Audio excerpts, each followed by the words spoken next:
In a hostile phone call with Donald Trump, Malcolm Turnbull has revealed more about the controversial U.S. refugee swap deal than he ever shared with the Australian people. A leaked transcript of the January phone call, which neither man thought would become public, confirms reports that the U.S. president and the Australian Prime Minister clashed over the controversial deal, brokered by Trump's predecessor, Barack Obama, and that Turnbull sought to cajole Trump into accepting it. "We are taking people from the previous administration that they were very keen on getting out of the United States. We will take more. We will take anyone that you want us to take. The only people that we do not take are people who come by boat. So we would rather take a not very attractive guy that helps you out than to take a Nobel Peace Prize winner that comes by boat."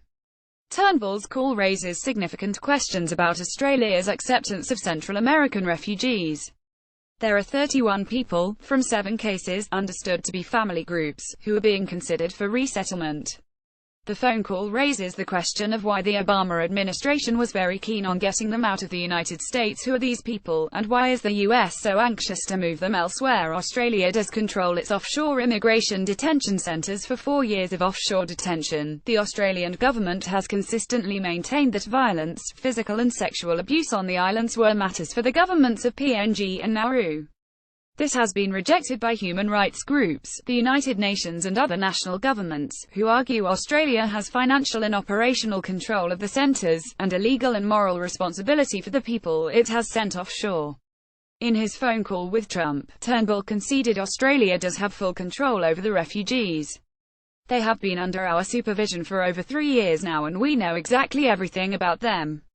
They have been on Nauru and Manus for over 3 years and the only reason we cannot let them into Australia is because of our commitment to not allow people to come by boat. Otherwise we would have let them in. If they had arrived by airplane and with a tourist visa then they would be here." Turnbull falsely claimed those held on Australia's offshore islands were economic refugees. They are basically economic refugees from Iran, Pakistan, and Afghanistan. That is the vast bulk of them. There is no such thing as an economic refugee. The word refugee has a strict legal definition, defined under the Refugees Convention, as a person, outside their country of nationality, who faces a well-founded fear of persecution on any of 5 grounds: race, religion, nationality, membership of a particular social group or political opinion. Economic hardship is not a criterion for refugee status.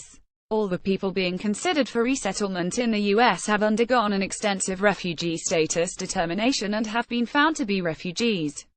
They all have a well-founded fear of persecution and are legally owed protection by Australia, the country in which they sought asylum.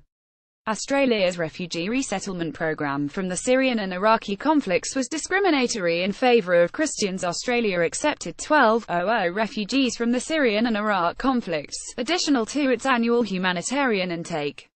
Turnbull explicitly told Trump Christians were preferred over Muslims. "This is exactly what we have done with the program to bring in 12,000 Syrian refugees, 90% of which will be Christians.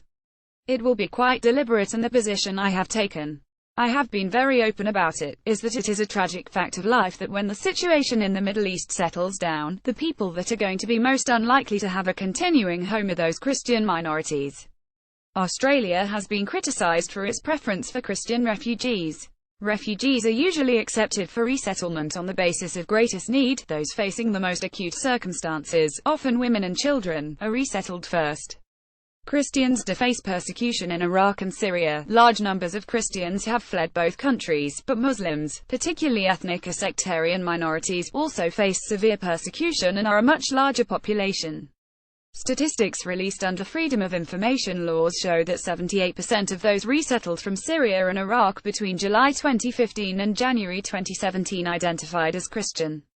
Christians are less than 0.1% of the Iraqi population and 10% of the Syrian. And Australia's intake is disproportionate to the presence of Christians among the region's displaced. The UN High Commissioner for Refugees estimates the number of Christian refugees from Iraq at 15% and from Syria at less than 1%.